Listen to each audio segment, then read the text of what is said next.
Hello बच्चों, welcome back to my YouTube channel मस्ती with physics. बच्चे आज हम लोग क्या पढ़ेंगे? Ohm's law. बहुत ही इंपॉर्टेंट है बच्चे, क्लास 10th हो या क्लास 12th हो, इसलिए इसको अच्छे से पढ़ना है। क्यों अच्छे से पढ़ना है? VI ग्राफ, IV ग्राफ में स्लोप हम लोगों से पूछ लेता है, रेजिस्टेंस पूछ लेता है, तो कैसे निकालेंगे उसके बारे में हम लोग देखते हैं। तो देखिए, ओम्स लॉ होता है क्या बच्चे? मतलब हम लोग मानते हैं कि कोई भी कंडक्टिंग मटेरियल है, या कोई भी मान लेते हैं ना कंडक्टर है, या कोई कंडक्टिंग वायर है, तो क्या बोला? Eight constant temperature, temperature constant होना चाहिए वायर का, प्रेशर भी कांस्टेंट होना चाहिए, फिजिकल प्रॉपर्टीज भी कांस्टेंट होना चाहिए। तब उस केस में क्या होगा बच्चे? करंट जो होगा वो डायरेक्टली प्रोपोर्शनल होगा किसके? इलेक्ट्रिक पोटेंशियल डिफरेंस के। आ रहा है बात समझ में? तो हम लोग यहां पे लिखेंगे एट कांस्टेंट, ओम्स लॉ में क्या? At constant temperature and physical properties of a conductor. Physical properties of a, देखिए फिजिकल प्रॉपर्टीज में क्या क्या आएगा बच्चे? याद रखिएगा, क्या आएगा? Melting point, boiling point, ETC, melting point, boiling point. तो एट क्या बोले? At constant pressure, eight constant temperature and physical properties. तो इस केस में क्या होगा? फ्लो ऑफ करंट जो होगा बच्चे, flow of current, flow of electric current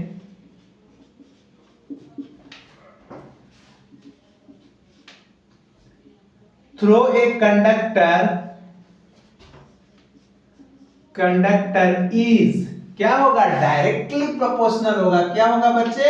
directly proportional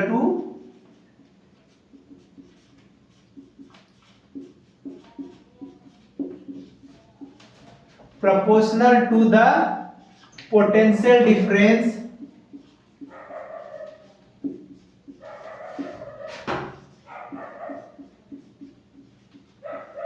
difference across its end।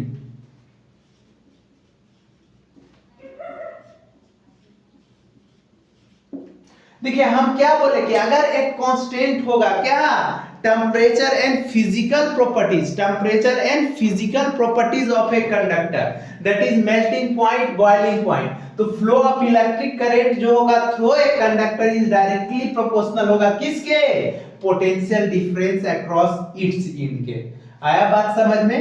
मतलब ये बोले कि अगर कोई कंडक्टिंग वायर है, तो बच्चे जैसे मैथमेटिकली देखिए, मैथमेटिकली में क्या होगा बच्चे कि V डायरेक्टली प्रोपोर्शनल टू क्या हो जाएगा? V directly proportional to I हो जाएगा। क्या हो जाएगा? I हो जाएगा। जब प्रोपोर्शनलिटी हटाएंगे कांस्टेंट, तो कोई कांस्टेंट लगाएंगे, जब प्रोपोर्शनलिटी हटाएंगे तो ये RI हो जाएगा। इसी को तो V is equal to I into R बोलते हैं, जहां पे R is equal to some constant है। इज कॉल्ड क्या कहलाता है? इज कॉल्ड रेजिस्टेंस कहलाता है। क्या कहलाता है बच्चे? इसको हम लोग रेजिस्टेंस बोलते हैं। आ रहा है बात समझ में? हम क्या बोले? Eight constant temperature and physical properties. Physical properties में मेल्टिंग पॉइंट आता है, बॉइलिंग पॉइंट आता है, रिलेटिव डेंसिटी आता है। तो उस केस में क्या होगा बच्चे?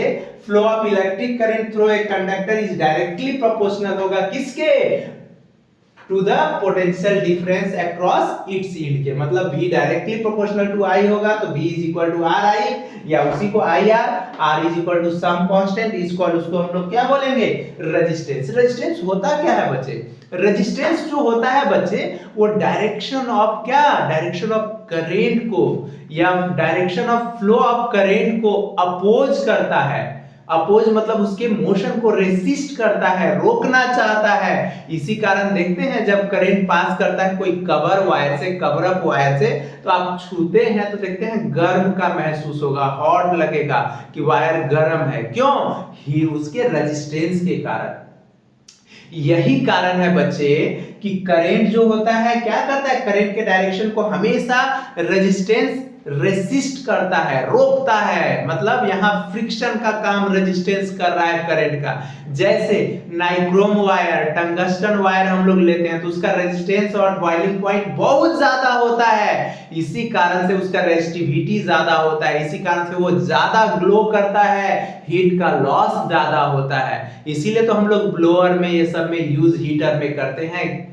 आया बात समझ में? और वही प्योर कंडक्टर होगा, जैसे आप कॉपर वायर ले लीजिए, मान लेते हैं एल्युमिनियम वायर ले लीजिए, ये सब क्या होता है, इसमें रेजिस्टिविटी रेजिस्टेंस बहुत कम होता है, इसी कारण हीट का लॉसेज कम होता है। इसीलिए एक पावर स्टेशन से दूसरे पावर स्टेशन ले जाने में हम लोग इस वायर का यूज करते हैं। किसको? इलेक्ट्रिसिटी को ले जाने में।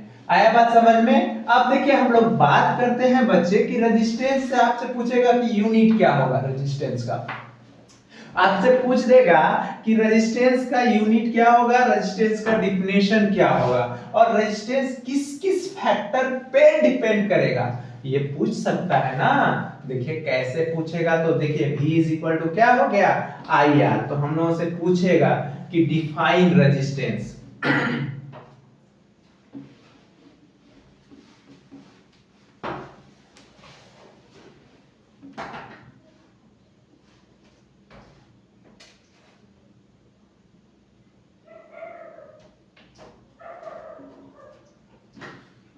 देखिए डिफाइन पूछेगा बच्चे रेजिस्टेंस, आपसे रेजिस्टेंस का डिफिनेशन पूछ देगा, ये पूछ देगा डिफाइन रेजिस्टेंस बच्चे। तो क्या करेंगे, तो इसको लिखेंगे बाय डिफिनेशन, लिखेंगे द रेशियो ऑफ, क्या लिखेंगे, द रेशियो ऑफ, देखिए द रेशियो ऑफ क्या, the ratio of potential difference, potential difference across the end of a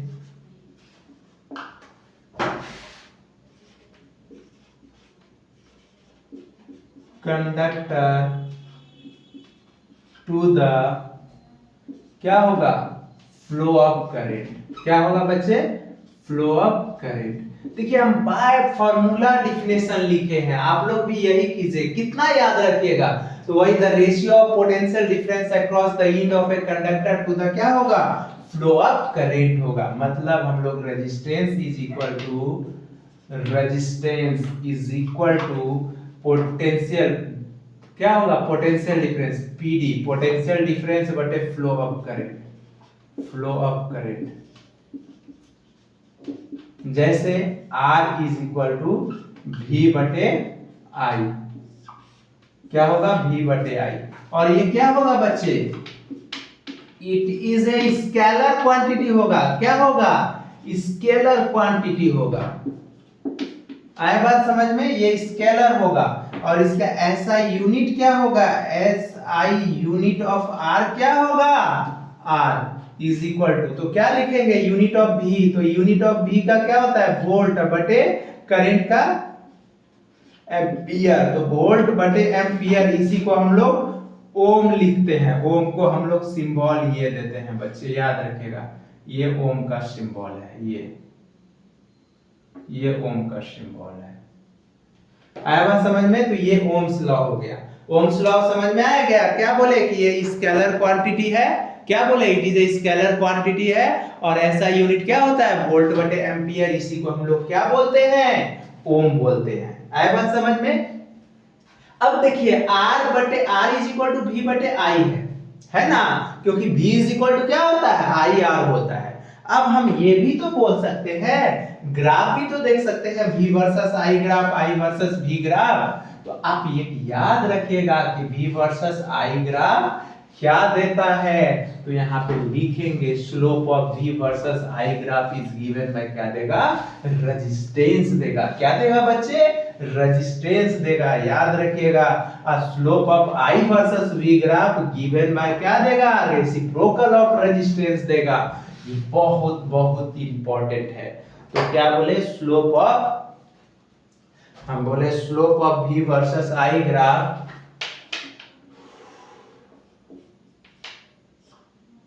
देखिएगा, स्लोप क्या लिख रहे हैं, स्लोप ऑफ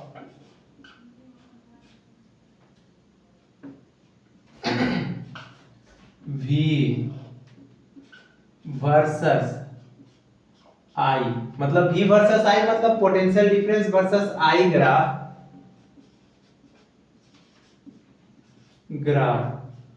इज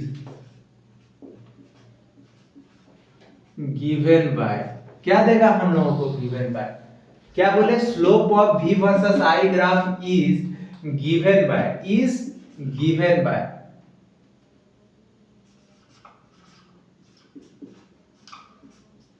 क्या देगा बच्चे, गिवन बाय रेजिस्टेंस देगा, क्या देगा, रेजिस्टेंस देगा। मतलब गिवन बाय रेजिस्टेंस करने का मतलब देखिए v वर्सेस i ग्राफ ये होगा, देखिएगा अच्छे से,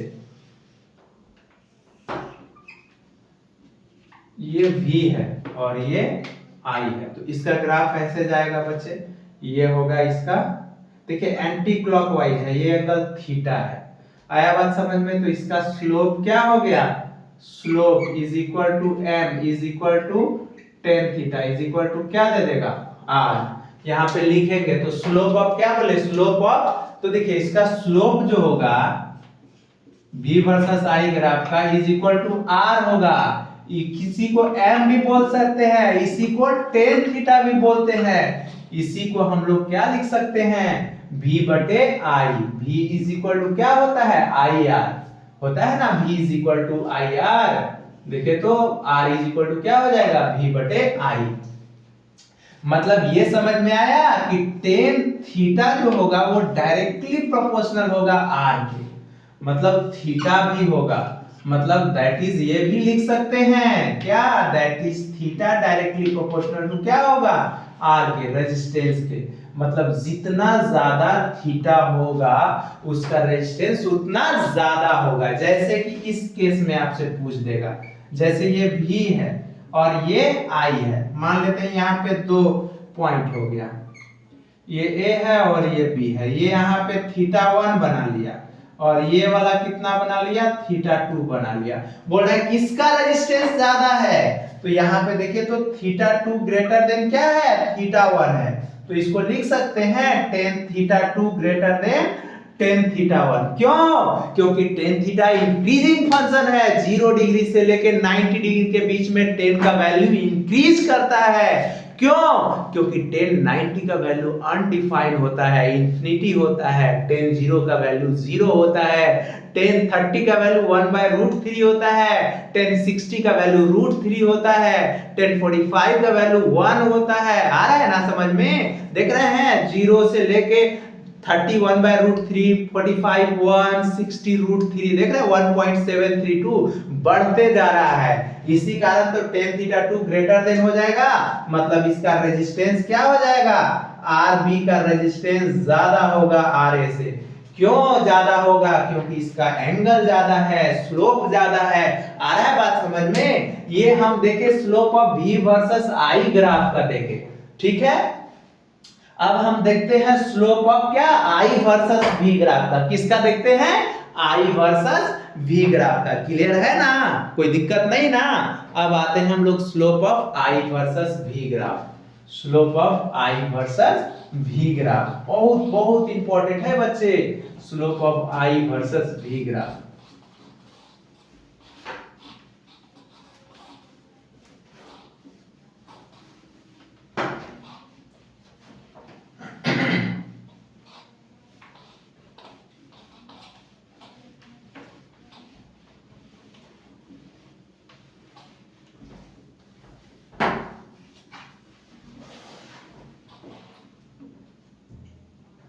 अब हम लोग बात करते हैं slope of i versus v graph का।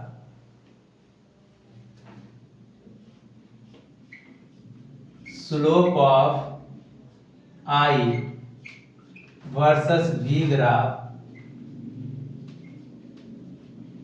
इज गिवन बाय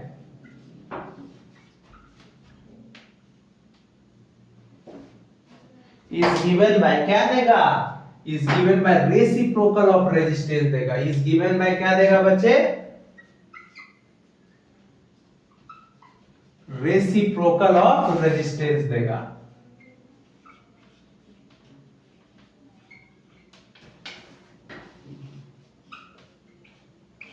क्या बोले, slope of V I versus V graph is given by reciprocal of resistance देगा। जैसे देखिए ये आई है और ये भी है, तो ये ग्राफ हो गया और ये एंगल इसका थीटा हो गया। आया बात समझ में। तो अब क्या बोले हम, slope of I versus V graph का, तो देखिए स्लोप जो होगा तो इसका slope is equal to m is equal to tan theta is equal to क्या देगा, 1/r देगा। क्या देगा बच्चे, 1/r देगा, 1/r देगा। मतलब ये याद रखिएगा, अगर v वर्सेस हम ये बोले थे कि नोट में ये एमटीआर है, याद रखिएगा, मारो टोटल रट्टा। अगर हम बोले थे कि v वर्सेस आई ग्राफ होगा, आई ग्राफ होगा, तो बताए थे कि tan थीटा डायरेक्टली प्रोपोर्शनल होगा रेजिस्टेंस के। और अगर हम बोले थे कि I वर्सेस V ग्राफ होगा, V ग्राफ होगा, तो इस केस में क्या होगा, tan theta inversely proportional to क्या होगा बच्चे, R होगा। क्यों होता है ऐसा, ऐसा इसलिए होता है बच्चे क्योंकि देखिए अभी वर्सेस आई मतलब इसलिए लिखते हैं कि भी अगर यहाँ पे लिख दिए मतलब ये y एक्सिस पे और ये x एक्सिस पे, मतलब ये वर्टिकल चल जाएगा, ये horizontal. I versus v graph मतलब ये वर्टिकल हो जाएगा और ये हॉरिजॉन्टल हो जाएगा। समझ में आ रहा है ना कि कैसे स्लोप हो रहा है। जैसे इस पे देखिए ना, हम एक क्वेश्चन लेते हैं तब आप लोग को क्लियर होगा कि कैसे कैसे होता है। आ रहा है बात समझ में, देखिएगा।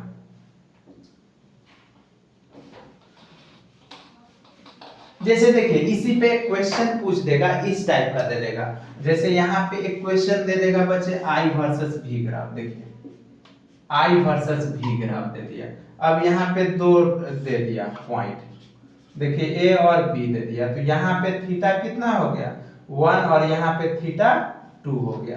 तो हम बोले कि थीटा 2 ग्रेटर देन है थीटा 1, तो tan थीटा 2 ग्रेटर देन क्या हो गया, tan थीटा 1। तो यहाँ पे क्या हो जाएगा, आर ए ग्रेटर देन होगा आर बी के। क्यों, क्योंकि हम बताए कि tan theta inversely proportional to क्या होगा, आर होगा। देखिए ना, तो यहाँ पे इसलिए ये थीटा ज्यादा है इसलिए इसका रेजिस्टेंस कम है, और ये थीटा कम है इसलिए इसका रेजिस्टेंस ज्यादा है। आ रहा है बात समझ में, ऐसे बनेगा बच्चे, इस तरह से करना होगा। जैसे देखिए क्वेश्चन और लेते हैं।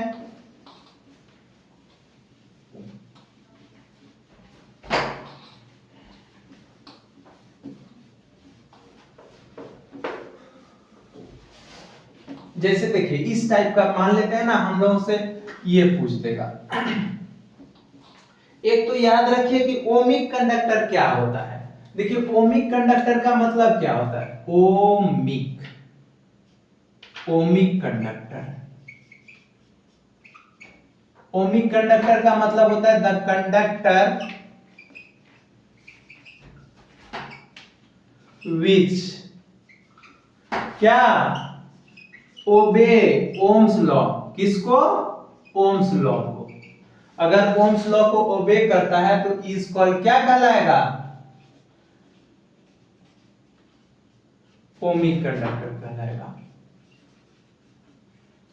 मतलब द कंडक्टर विच ओबे ओम्स लॉ इज कॉल्ड क्या कहलाएगा, ओमिक कंडक्टर। इसका ग्राफ बच्चे जैसे V वर्सेस I ग्राफ है तो ये भी हो सकता है, या I वर्सेस V ग्राफ है तो ये भी हो सकता है। आया बात समझ में। ओमिक और नॉन ओमिक कंडक्टर क्या होगा,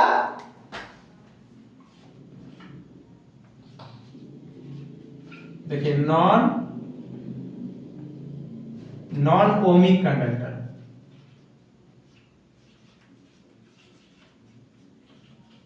नॉन ओमिक कंडक्टर क्या हो जाएगा, नॉन ओमिक कंडक्टर। तो the conductor which do not obey Ohm's law, Ohm's law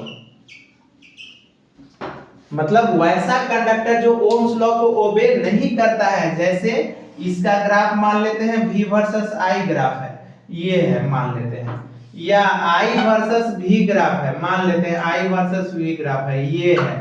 तो ये सब क्या है? नॉन ओमिक कंडक्टर है। आया बात समझ में? ओमिक कंडक्टर मतलब वैसा जो ओम्स लॉ को ओबे करे, जिसमें V directly proportional to I हो, मतलब V भी बढ़े लिनियरली तो I भी बढ़े। आया बात समझ में? उसको ओमिक बोलते हैं। ये नॉन ओमिक हो गया। नॉन ओमिक में जैसे टंगस्टन हो गया, नाइक्रोम हो गया, मान लेते हैं सुपर कंडक्टर हो गया, उस सब का ग्राफ जो होता है नॉन ओमिक होता है, वो सब ओम्स लॉ को ओबे नहीं करता है। आया बात समझ में? और नॉन ओमिक। अब देखिए एक क्वेश्चन बच्चे इस टाइप से पूछा रहेगा, जैसे कि मान लेते हैं ना ये टाइप दिया रहेगा, I वर्सेस यहाँ पे दिया रहेगा बच्चे, देखिए यहाँ पे आपको थोड़ा सा समझाने के लिए हम बता रहे हैं, ये V है और ये I है, यहाँ पे 3 इक्वेशन दिया हुआ है, ये देखिए ये 3 A B C, ये एंगल कितना है? ये एंगल θ1 है, ये एंगल θ1 है, ये एंगल θ2 है, और ये वाला एंगल कितना है बच्चे? θ3 है, ये दिया हुआ है। ठीक है, तो देखिए यहां पे हम बोले थे कि किसका एंगल ज्यादा होगा? θ3 greater than θ1 greater than θ2 greater than θ1, क्योंकि आई एक्सिस से मेजर किया जाता है। और हम बोले थे कि VI ग्राफ, हम बोले थे कि अगर VI ग्राफ रहेगा तो हम बोले थे क्या कि tan थीटा जो होगा वो डायरेक्टली प्रोपोर्शनल टू R होगा, क्योंकि slope of V versus I graph given by resistance देता है।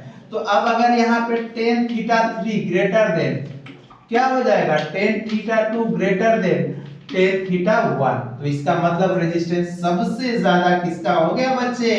RC का। तो क्या हो गया? RC ग्रेटर देन, फिर RB ग्रेटर देन, फिर किससे?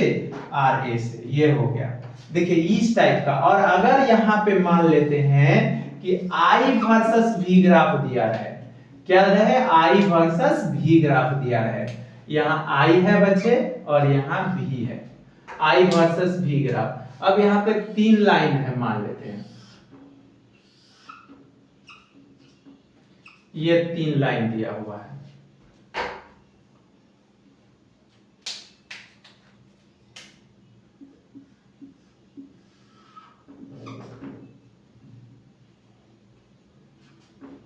देखिए 3 ग्राफ, ये मान लेते हैं A है, ये B है, ये B है और ये C। तो मान लेते हैं ये एंगल मान लेते हैं θ1 है, ये वाला कितना दिया हुआ है? θ2 है, और ये वाला कितना दिया हुआ है? मान लेते हैं θ3 है। ठीक है, 3 दिया हुआ है। तो अब देखिए बच्चे यहाँ पे सबसे बड़ा एंगल कितना है? θ3, फिर θ2, फिर θ1। और हम बताए थे कि IV ग्राफ रहेगा, अगर हम बोले थे कि I वर्सेस V ग्राफ रहेगा तो हम बोले थे कि tan थीटा जो होगा इनवर्सली प्रोपोर्शनल होगा R के। थीटा बढ़ेगा तो रेजिस्टेंस घटेगा, तो यहाँ पे लेंगे क्या? tan θ3 greater than tan θ2 greater than tan θ1, तो ये ज्यादा होगा। तो ज्यादा करने का मतलब यहाँ पे RA ग्रेटर देन हो जाएगा, RB ग्रेटर देन हो जाएगा, RC, ये हो जाएगा। देखिए रेजिस्टेंस का जो भी इंपॉर्टेंट कॉन्सेप्ट था बच्चे, हम आपको एक एक चीज करा दिए बोर्ड पे। आया बात समझ में? एक एक चीज। अब हम लोग नेक्स्ट क्लास में नेक्स्ट लेक्चर लेके मिलेंगे। आज तो रेजिस्टेंस के बारे में हम बताए, तब तक आप लोग अपना अच्छे से ख्याल रखिए। चलिए, थैंक यू।